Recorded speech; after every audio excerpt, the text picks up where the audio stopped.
Okay, the first thing first, I would like to kind of get our mind cleaned out and really think about last year. Thinking about the highlight of the last year and also the challenge of last year. So what kind of element that you taught last year that you would like to carry over because it was successful?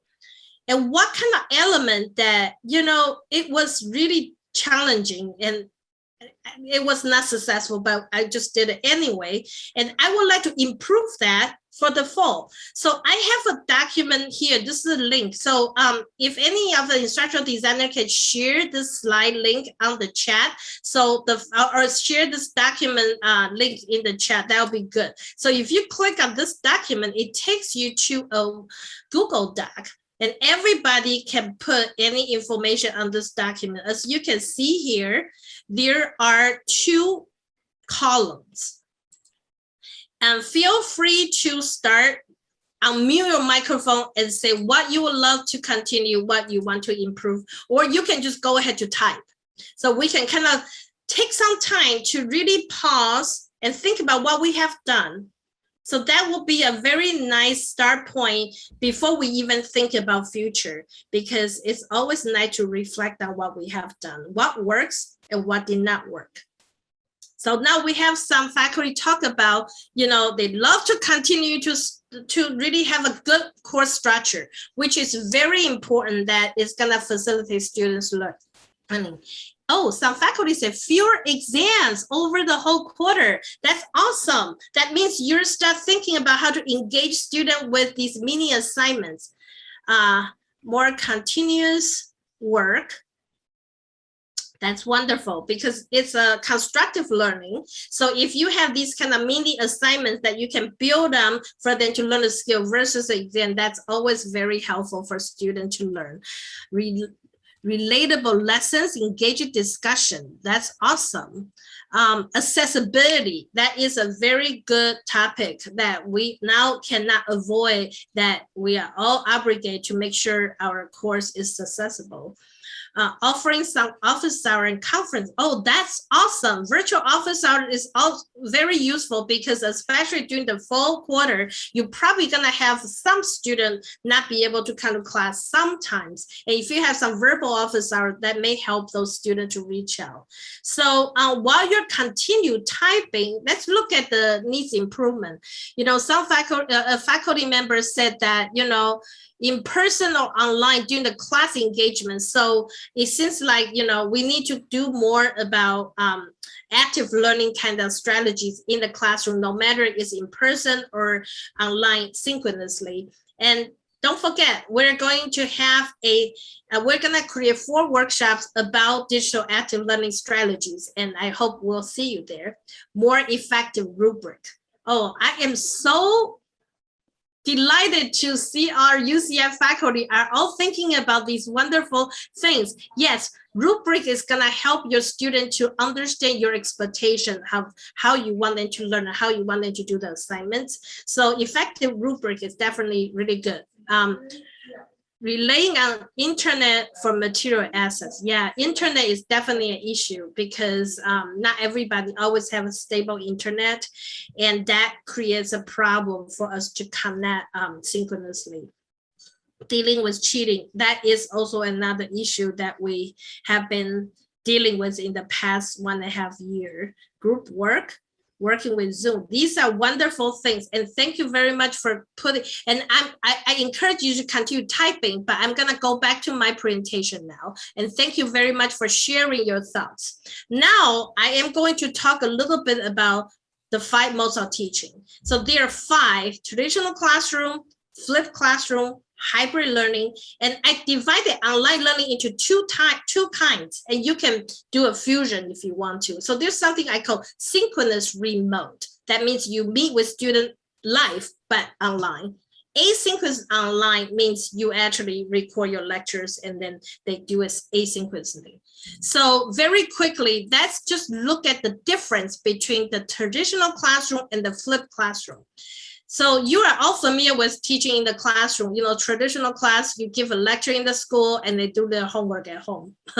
And then the flip means you flip the opposite. So the flip classroom means you actually give students all the things they have to learn when they do it at home. So in the classroom, you freed out the classroom. You can do a lot of collaboration, active learning kind of activity for them to apply the knowledge they learn at home. So that's a very different kinds of model than the traditional teaching. That also means it requires a lot of planning. So let's give you another way to look at the difference. So if you look at the gray part of the area, that's what students are gonna do at home. So the traditional classroom, you see, they do their assignment at home. But for the flipped classroom, you actually give students asynchronous content learning at home. So that means you will record your lectures. So you put all the lectures, maybe not all, but the majority of the lecture you wanted to watch and read. So they are prepared to do all kinds of interactive learning type of things inside the classroom.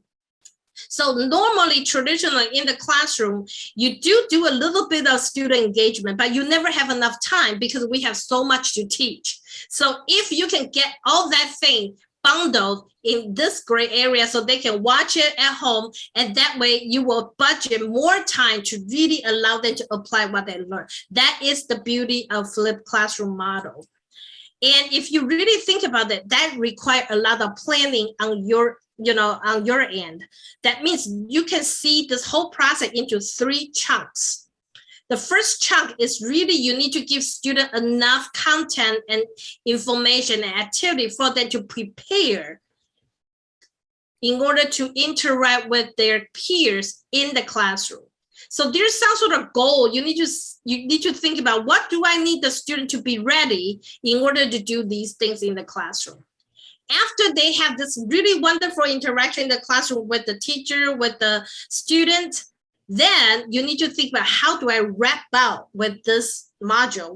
Wrap out with this learning with some sort of extended learning exercise, more like a more summative assessment to make sure there's a nice ending to close this learning process. So there's different goals in each of the process that you need to kind of think in your head. So there are 5 principles to flip a class, and this wonderful guideline is provided by the Faculty Innovation Center at UC Austin. You can click on this, UT Austin, I'm sorry. You can click on this link to get more information. So I'm not gonna go through all the information, but these are wonderful advice. If you want to flip a class, you may want to look at this document first before you do anything. And I do also found other information that will be very helpful for you to figure. These are like a step-by-step information, like how do you flip a class? And online training course, this is an actual Canvas course that you can take to learn about how to teach a flip class. This is provided by University of Utah. It's an NSF grant funded program. It's wonderful. It's free for you. So if you really want to flip a class, I encourage you to go to these resources and learn more. Now, I want to talk about hybrid. When I think of hybrid, I think my brain was split in half, because you really need to think about, what do I want to do online with my student, and what do I want to do in the class with my student? It's not clear about all the lecture online or all the activities in person. No, because you have to think about what makes sense for students to do the activity online. What makes sense for students to do that together in person? So there's some of the possibility you can think about. The online activities most likely are going to be more collaborative. It's more for prep work, so they can do in-class activities. You want to engage students already in the remote area, in the online space. So when they come to class, they all feel connected already. Peer assessment, self-assessment, foster student interact with the content.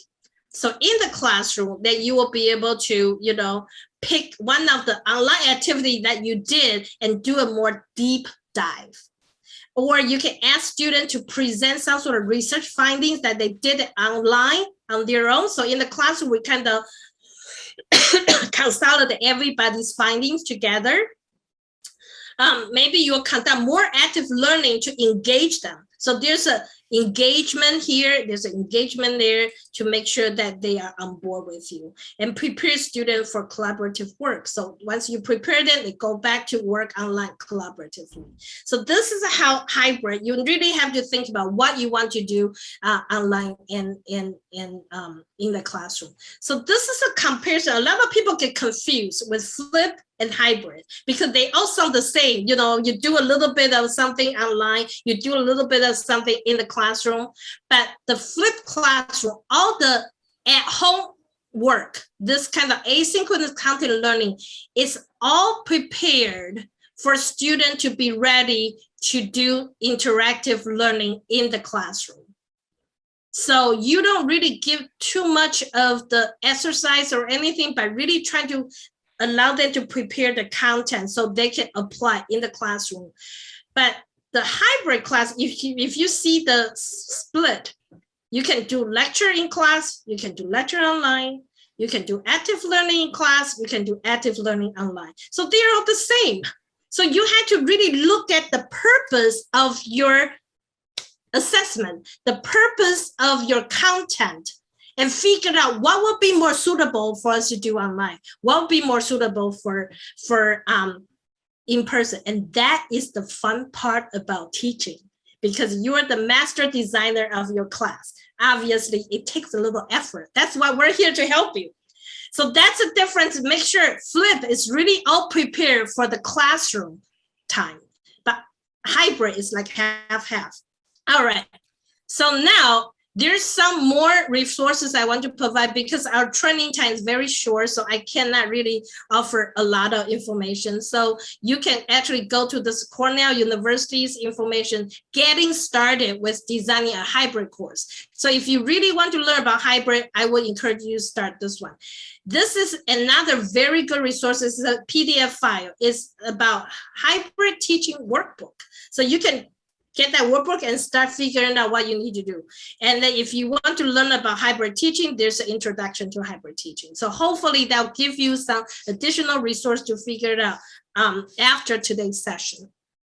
Now, I want to talk about online. So what's the difference between in classroom teaching and online teaching? Obviously, no brainer. The classroom teaching, you meet on site asynchronously, right? But online, I kind of break it into two parts. I call it asynchronous online and synchronous remote, because we went through this pandemic and a lot of the people have already taught synchronous remote using Zoom. So you meet student live, but you know, online. But some faculty, they may not want to do that. So they like to record their lecture and let students to watch it asynchronously. So I call it asynchronous online. And some people do fusion, you know, some of this way, some of that way. It's up to you. There's no rules that you can only choose one. But there are two ways you can, you know, deliver your course, either synchronous recording or asynchronous recording or synchronous remote.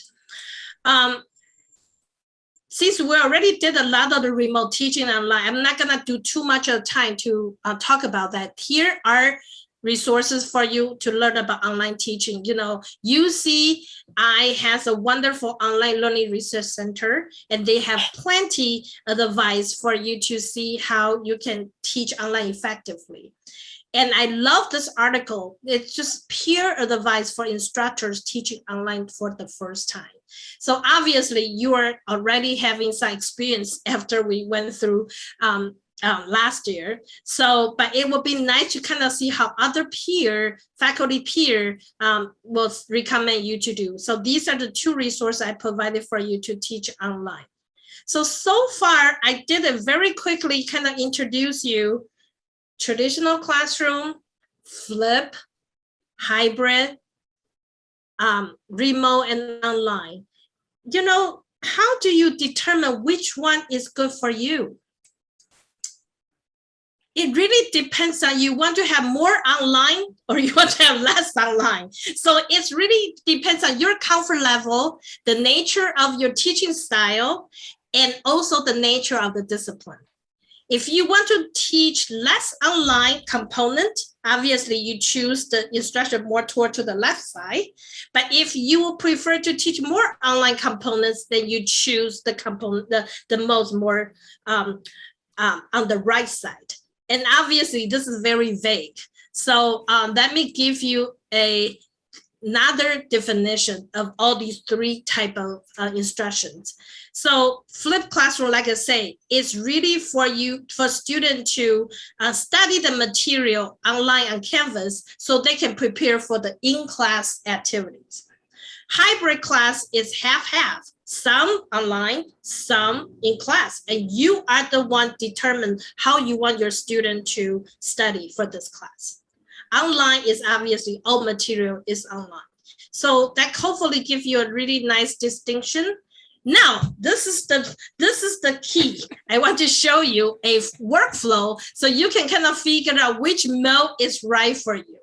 So it really, we try to figure out how to help faculty to determine what's the right mode for you. And we thought the nice way to start is really think about how you want to deliver your lecture, because that really determines how you want your student to learn. So we started the first step. You want to think about whether you want to deliver this in-classroom lecture, or you want to deliver synchronous online lecture, or you want to deliver asynchronous online lecture.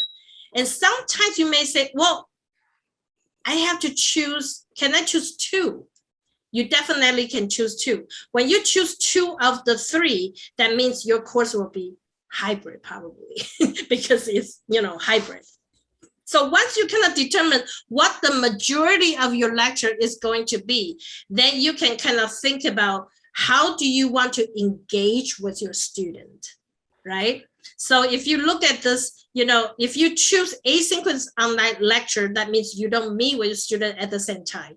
So you can still have in some sort of synchronous or asynchronous online interaction or in-person interaction. If you still want to have a little bit online interaction, you can choose this as a synchronous online. If you want to choose some sort of in-person interaction, that means it's flip. And then if you want to deliver your synchronous online lecture, that means you're going to meet with student in Zoom. That means that you are going to choose hybrid if you want to do in-person interaction and online interaction all at the same time. So that means it's hybrid. If you want to deliver your course synchronously in the classroom, then you can choose, oh, actually, I'm sorry, this is the blue line. So if you want to deliver your remote class in Zoom, but you want to interact with your student, so you can do a live online course, which is synchronous remote. And obviously, all the purple goes to online. We're gonna kind of think about this for a second. So I would like to give you 30 seconds to really look at this chart and think about how your flow will be, and then what is the result. You may end up have two, that's fine. So 30 seconds for you to look at this chart and figure out where you are.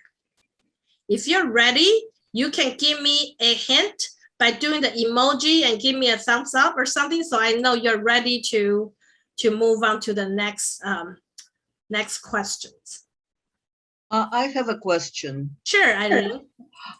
If I want, so I'll have one in-person class and one online class. Mm-hmm. But in online class, I still want students to talk to each other synchronously. Even if they won't do it during class time, I still want them to get together in a group and work on problems together.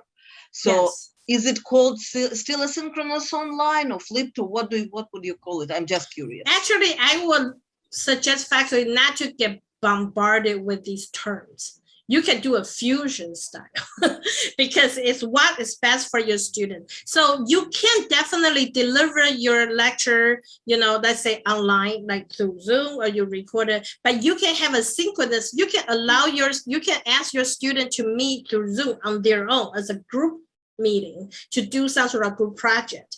Or you can create something like a Piazza or like a ed discussion or like a Canvas discussion for them to do interaction asynchronously. So it's all about the activity that you designed for your student and what would be the best way to deliver. So you could ended up pick more than one of these, you know, and then that will actually ended up become hybrid. But if you don't want to deliver your lectures in the classroom, then that will be either asynchronous online or synchronous remote. But it's okay, you know, we have Q&A after that, and we can kind of help you figure that out.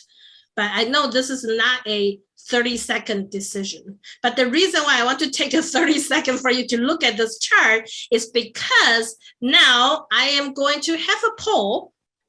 Use your best knowledge and judgment. What do you think you're gonna do? So we kind of get an idea about this group. What kind of popular instruction that people are voting. So I start another poll here. So obviously this is just considering, you can change your mind anytime. What do you think you're gonna do after I talk about all these different type of teaching? And you certainly welcome to choose you're not sure yet, because you know this is a lot of things to think of. And I'm sorry that you feel a little overwhelmed because there's so much going on. And we're gonna use this 2 weeks to really help you kind of figure out or get started. And don't forget, we also have the DTEI office hours. You can do a one-on-one instruction to help you getting it. So right now looks like the most choices is hybrid. And I like that idea because you don't lose your presence, in-person presence in the classroom with your student. But at the same time, you are able to kind of take advantage of the digital tools to really allow them to do something at home. So that's not a bad thing. So now we have most of people voted. So I'm going to share the vote with you.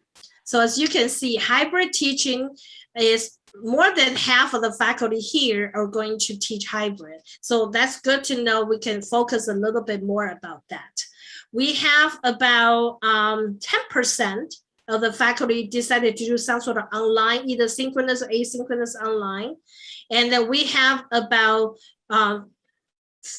23% of faculty thinking about teaching in the classroom, but most of the people actually think about flip. So that means this is kind of exciting for us to try something new here. So I am so looking forward to hear about how your experience is like after the fall quarter. So let me kind of move on to our next session. So now I think I've been talking for so long, and you probably get tired of hearing what I have to say. I think it's nice. This is the perfect time. Let's introduce our faculty panel here.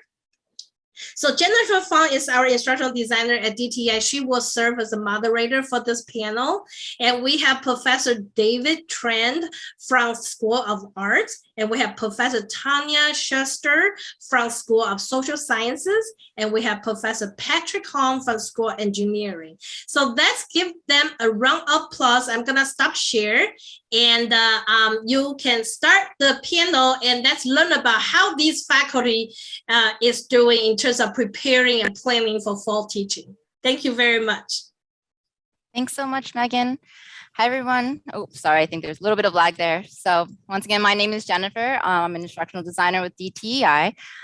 This past year, we've really been helping to support faculty with their remote and online course design. And, as we go into the fall, we're here to, help starting to prep you in designing your hybrid and flipped courses, right? So we have our wonderful panelists here today to talk about what they're planning to do in the fall and, kind of what mode of teaching they're thinking about, what are some challenges and things that they're considering to do in the fall, right? So first of all, I want to thank our faculty panelists for being here with us.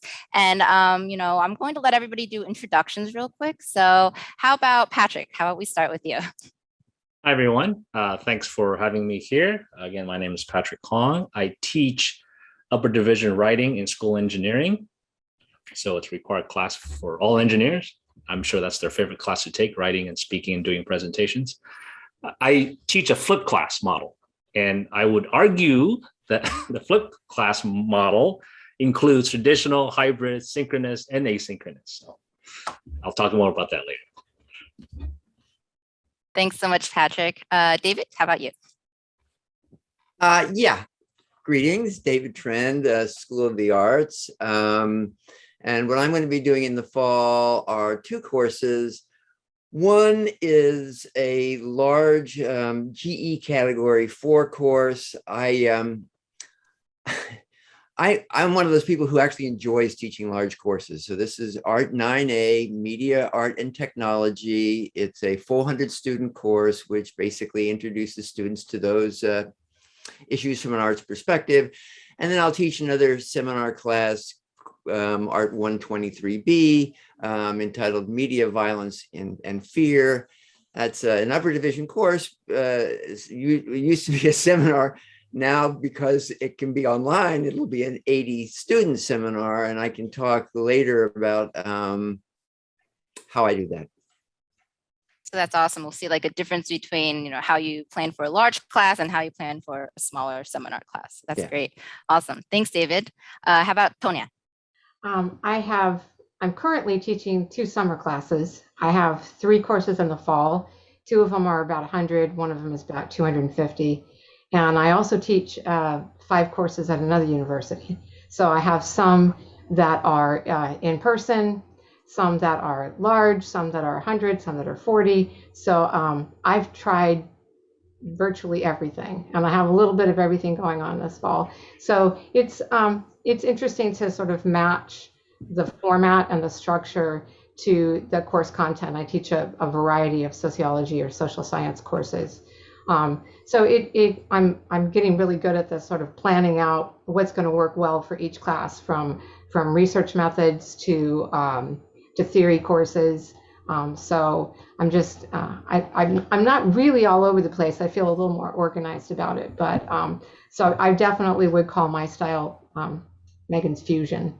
Well, so you're a master of all trades, so a little bit of everything. Maybe not. Well, we try to be. Yeah, that's awesome. Thank you. All right, so to kind of get the conversation going, I know we've started a little bit already. So the first question really for everybody is, you know, what's your plan for teaching in the fall? So thinking about, you know, what instructional mode do you plan on implementing, and kind of what factors impacted your decision to choose that mode of teaching? So Patrick, do you want to start again? Sure. I'm teaching a flipped classroom model in the fall, and actually I've been doing that since COVID started back a year and a half ago, March, I suppose, spring quarter. So the overriding reason for me, perhaps my laziness, to be frank, because I do teach 3 classes of the same one, and I try to space, or at least get them done as you know, in 2 days. So before teaching in person, doing the same lecture over and over again 3 times in a day, it's quite taxing. And especially going to Zoom, it's even more taxing trying to stare at a computer screen. But and I've been thinking about that for a while. So when COVID hit, it's kind of forced me to say, all right, I don't want to talk the same topic 3 times a day. Can I do something that will alleviate that? So recording my lecture definitely helped. So the notion is I chunked up my topics I would normally lecture in class. So they're in bite-sized chunks, 5 to 8 minutes each. So prior coming to class, they have the freedom to view the videos anytime they want. They just need to do it prior to coming to class. So that's sort of one reason that is. But what's cool about it then, when you're in class, then we get to do activities, which then comes to active learning. And we can do them in breakout rooms. They have to complete, you know, these little worksheets like, you know, Megan has done in the past, and I actually learned that through them. So they can do these activities and then report back. What's nice about it, in my opinion, in the flipped class, is that even if I had, in the last quarter, I taught a larger class, we had a TA, it actually can scale up to larger classes because the format is the same. And I just have TAs to help run those breakout sessions. So it scales up pretty well. Now going in the fall, primarily I said flipped classroom because I realized the importance of having asynchronous to accommodate whatever schedules or even the learning habits that you're not just sitting in front of something in the length of time. But two, at the same time, the in-person, because I teach communication class, so it's hard to communicate all the time without being in person, especially in presentations. So I'm going to do a lot of in-class activities, actually the same activities I would normally do remote, but because in engineering class, they need to have their laptop anyway. So they're going to still do the activity that I would do remotely, just on the computer in the classroom, and facilitates easy reporting back. I would also take hybrid another direction too, because of the COVID has changed how the world's going to work. I also want students not to lose the ability to practice online. So when I said hybrid, for me is I'm thinking of first 5 weeks is in person with a flip model approach still, but the last 5 weeks they will be remote. So that's how I'm going to do it. That's awesome. I love how you kind of mix the two modes, right? First half of the quarter and the second half. So definitely, you know, something to think about. You can definitely blend the different modes of teaching. That's great. Thank you. David, do you want to go ahead? Yeah, so I told you the names and kinds of courses I'm teaching. Most of the way both of them operate is asynchronously, in that I prepare rather extensive online lectures with lots and lots of media punctuated in there, so that I've always done this with my teaching, so that basically nothing happens for more than 5 minutes, you know, kind of like what Patrick said, but in a lecture format. And then that is supplemented by 3 or more Zooms that occur during the quarter. With the big classes, they're basically, you know, mass webinars, and the students don't really participate much. But with the seminar class, those are the times where the students can, you know, talk live. I found that most undergraduates at this point hate Zoom, so I try and minimize it.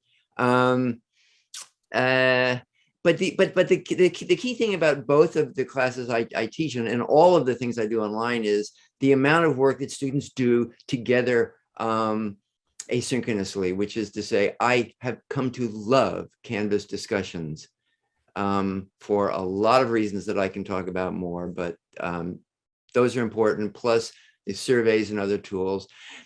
So the bottom line is, I've done this since the pandemic started, and it's gone really pretty well. And I found that, at least for what I do, I truly believe that the students learn better this way.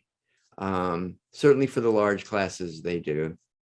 And the research has shown from the UCI's Online Learning Research Center that students prefer online versions of courses like the ones I teach, which is to say humanities courses that are a little bit less intense about details and quantified kinds of knowledge. Students like online versions of those. And then, of course, one of the reasons I'm remaining asynchronous is because of the Delta variant, and I would prefer to minimize my exposure. Definitely a good reason to stay online. Yeah, and that's awesome. It's awesome how you transitioned everything to online and actually really embrace that model. And it's great that the students respond so well to it, especially in your discipline. So that's awesome. Thank you, David. Tonya, how about you? Well, when the pandemic started, I was fortunate enough to get to take the DLI Institute during the spring of that year, and it was so helpful. And I was able to explore some different options, and what I settled on was embedded audio lectures within PowerPoint slides. So I try to keep them to maybe 2 minutes or less per slide. And the only thing they miss is the sort of visual, because I spent a lot of effort recording them so that they were essentially what I would be saying while the slide was up in the classroom. And so I have those available, and I'm still using those for the online classes that I'm teaching. Like David, I love the discussion posts and the reactions. And for the in-person classes that I don't really want to be teaching, but that's another story, I'm keeping the discussion posts. and those are due before the classes. So they have already had the opportunity to collect their thoughts, and I call them highlights and lowlights, questions, issues, things they found interesting. And since they've already had to do that, when we get into the classroom, they can just look back at what they wrote. I mean, essentially everyone already has something prepared to talk about. And then I do I guess you'd call it deeper dive with some in-class activities, or for all of my classes that are online, I meet with them once a week to give them that visual kind of sense of interacting with me. So they don't participate much unless you put them in a breakout room, especially for the really large classes. But I decided early on that was really essential. I taught a couple of completely asynchronous, and they just felt checked out. So by having that contact just once a week, and it's not Zoom lecture, it's all discussion, it's all questions, breakout rooms. I guess that sounds kind of like the flipped classroom, I guess, on different models. So that's what I'm doing this fall. And that's what I'm doing this summer, that kind of thing. And I would much prefer that all of them were still online because of Delta, but I do have a couple of in-person classes, and so far it's working. They are more communicative in the classroom than I think they were before because of the discussions and the reflections. So those are tools that I definitely want to carry forward. And I've done various polls, and I get about a 98% approval rate on the PowerPoint audios, even though it's not a recorded video lecture, because they can do it a little at a time.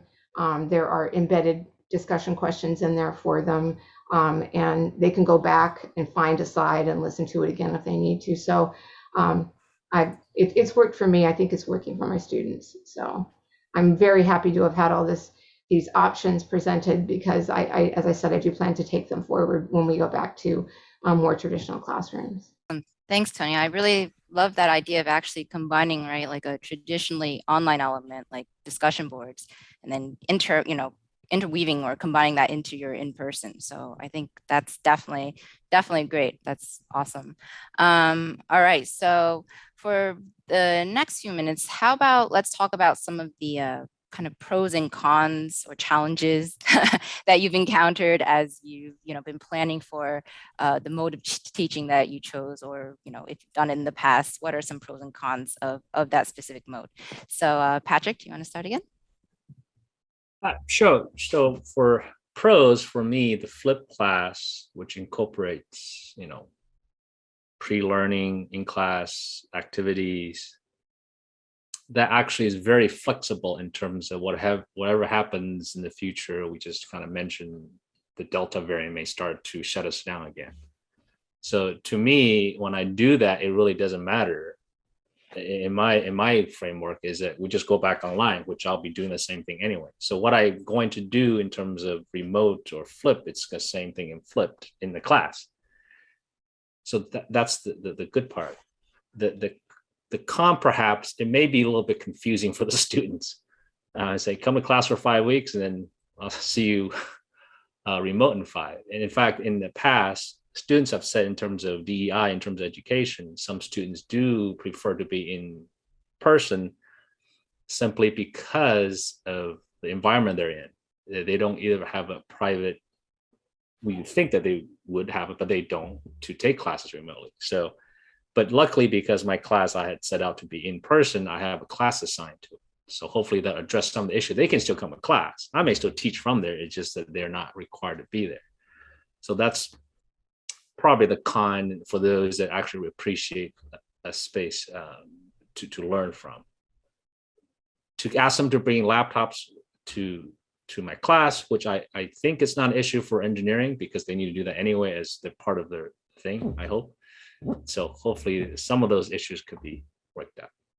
Awesome, thank you. And it is nice having that little bit of flexibility and flipped in terms you can easily kind of transition into remote. But yeah, I think no matter what, it's going to be a little bit tricky this because of all the unknowns, right, for our students this year. So hopefully they'll learn to adapt, as it's a good good skill for them to develop anyways. All right, awesome. So how about David? You can go ahead. Pros and cons. Well, the pros break down into a couple categories, but the most fundamental for me is the more student engagement. I have the students do ungraded surveys and discussions for which they're required to post and respond at least once. And these things, they only get a couple points for each one, but this is all about the process of building grades gradually. And so it allows all the students to participate. And I've found that they really rise to the occasion, and they write at length and they interact. And so this is, and then either I or with the big classes TAs, of course, interact with them in that space. And so it allows us to connect with them in a great way. Secondly, for me at least, I find that this mode is more equitable and inclusive. I mean, as Patrick and others have mentioned, the anytime learning aspect, levels the playing field, the at your own pace aspect. I mean, for me, even exams can be taken anytime during a 24-hour period. And so I find, also the discussions are more egalitarian, and that you don't have that thing where one or two voices can dominate. So I really like that. The caution is, of course, one of the big takeaways from the pandemic experiment was that online education magnifies learning differences profoundly, which is to say that, students who get good grades, who are well prepared, more mature, they're fine. But anybody with any kind of a difference seems to have a learning difference has a difficulty. So, socioeconomic issues, work responsibilities or care responsibilities, English learners, students with disabilities, all have suffered from this, remote experiment. So that's all for me.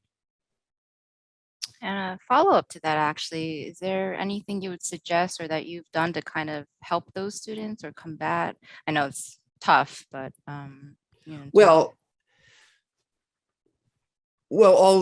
basically all of the above is, I can also say that I was going to speak about this later, about how I continually keep in contact with the class as a whole. Constant reminders, yes. multiple versions of ways to communicate that an assignment is given or something is due. So they are, I thought when I first did this that it was too much, that I was babying them, only to find out in the evaluations that it was one of the things that they appreciated the most. There were the reasons they say, and I was shocked. Last spring, I taught a 900 student class. They're all writing, Professor Tren cares about me. Students I've never met, right? But it's because of this continual structuring and support of their scheduling and knowledge. And then, of course, you can, with a caution, use time on Canvas to get an indication of students who may be dropping out, having problems, connection issues of various kinds. And you have to be careful, because that's not an exact indicator of time on Canvas. But I do message students who are at the very, very low end, who it looks like a few weeks in it, they've only spent an hour on the course. That's awesome. Thank you, David. Tonya, would you like to speak about pros and cons or add on to anything David just said? Well, I would mention that one of the difficulties I ran into with the audio is that I happened to have a couple of students who were hearing impaired, and it turned out to be a monumental task to get those audio clips closed captioned for them. And I maybe less so at UC Irvine than some of the other universities where I teach, but the issue of the availability of working technology does come up, that Patrick has mentioned, they have their laptop. Well, some of them don't have laptops, and some of them really struggle with connectivity. I've had students attending Zoom from their car on their phone camera, that kind of thing. So I do think that, as David said, it's really exacerbated or at least illuminated some of the differences in their resources and their access. So I'm not quite sure what we can do about that, but to try to be aware of it. So. Yeah, that's an amazing point. And, later on next week, we're actually going to be having an accessibility workshop. So hopefully, everybody can attend that and we can learn some additional tips and tricks on how to address some of those issues or do the best that we can to help support the students. So I want to thank everybody. I want to thank the whole panel for joining us today. We still have some things to cover in the workshop, so I'm going to flip it back over to Megan. But once again, thank you so much. Well, thank you very much for our panel and Jennifer moderating today's session. Let's give them all a wonderful round of applause. I really thought we learned so much from all of them, and thank you very much for sharing it.